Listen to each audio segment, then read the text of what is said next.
Hi అండి. Welcome to Sandhya kitchen. ఇవాళ వచ్చేసి కోకోనట్ పుడింగ్ అయితే చేస్తున్నాను. చల్లగా చాలా బాగుంటుంది. ఈ సమ్మర్లో ట్రై చేసి చూడండి. చల్లగా ఐస్ క్రీమ్ లాగా సాఫ్ట్గా చాలా బాగుంటుంది.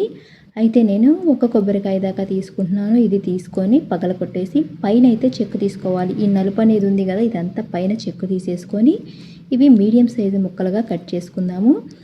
ఈ విధంగా కట్ చేసుకోవాలి.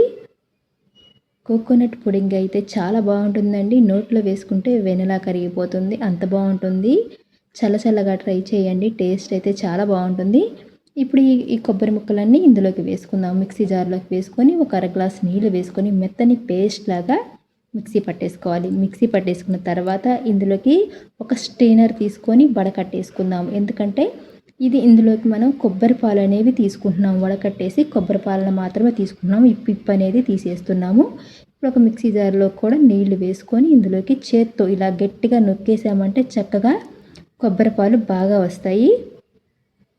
ఇప్పుడు ఒక గిన్నెలోకి తీసుకుందాము. ఇది పిప్ అనేది పడేద్దాము. చూసారు కదా, చక్కగా చిక్కగా చాలా బాగున్నాయి కొబ్బరి పాలు. ఇప్పుడు ఇది పక్కన పెట్టేసుకుందాము. పక్కన పెట్టేసుకున్న తర్వాత ఇప్పుడు ఒక కప్పు తీసుకొని ఇందులోకి 2 స్పూన్ల దాకా కార్న్ఫ్లవర్ వేసుకుందాము. కార్న్ఫ్లవర్ వేసుకొని కొంచెం నీళ్లు వేసుకొని ఇదంతా ఉండలు లేకుండా చక్కగా కలిపేసుకోవాలి. అయితే ఫ్రెండ్స్, నేను చేసే వీడియోస్ కనుక మీకు నచ్చినట్టయితే లైక్ చేయండి, సబ్స్క్రైబ్ చేయండి ఫ్రెండ్స్.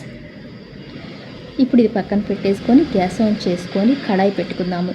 కడాయిలోకి ఇప్పుడు ఈ కొబ్బరి పాలను వేసుకున్నాము. కొబ్బరి పాలను వేసుకొని హై టు మీడియం ఫ్లేమ్లో లైట్గా మరిగిచ్చేసుకోవాలి.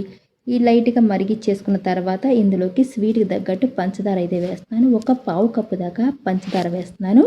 మీకు స్వీట్ ఎక్కువ కావాలంటే 2 స్పూన్లు వేసుకోవచ్చు, కొంచెం లైట్గా ఉంటుంది. ఇప్పుడు ఇందులోకి కార్న్ఫ్లవర్ కలిపేసుకున్నాము కదా, ఇందులోకి వేసుకొని హై టు మీడియం ఫ్లేమ్లో పెట్టి కలిపేసుకుంటూ ఉండాలి. కాస్త ఉడికిచ్చేసుకుందాము.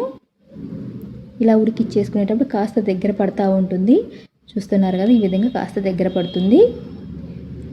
ఇంకొంచెం ఉడికిచ్చేసుకోవాలి. చూసారు కదా, ఈ విధంగా ఉడికిపోయిన తర్వాత గ్యాస్ ఆఫ్ చేసుకొని ఒక గిన్నెలోకి అయితే తీసుకుందాము. ఈ విధంగా ఒక గిన్నెలోకి తీసుకున్న తర్వాత ఇది ఒక 5-6 గంటల పాటు ఫ్రిడ్జ్లో పెట్టుకున్నామంటే చక్కగా గట్టిగా గడ్డలా కడుతుంది. ఇప్పుడు ఫ్రిడ్జ్లో అయితే పెట్టేసుకుందాము.